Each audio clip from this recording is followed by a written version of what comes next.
açılır bağlarda, gül aşkına şehida bülbül sahneler.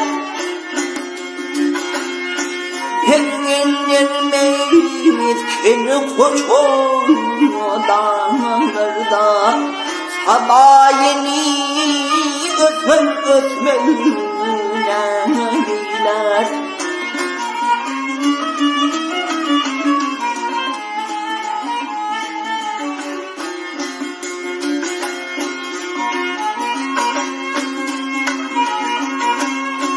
Bahar gelse uçur benim dipesi, kükreşer bar kurhor güllerim bizi.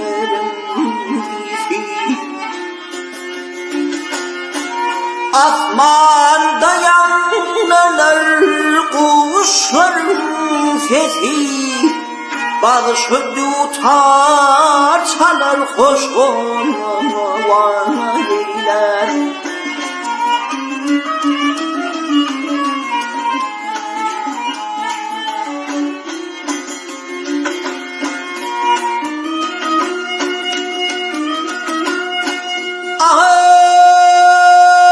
Bahar gelse coşa gelir kulaklar, kenarında yaşar usul kıyamaklar. Ah güne salam verer benim gel, çevrilenler efin açar gönüller.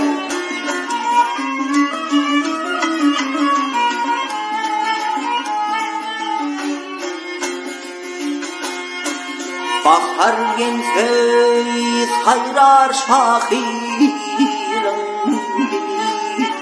haşık maşuk buna bahşeder. Dostlarım bakar hem gözler veli, yer görkünü ansar beler eyler.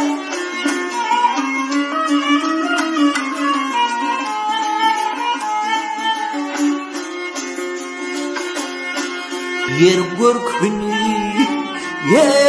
görkünü ansar beler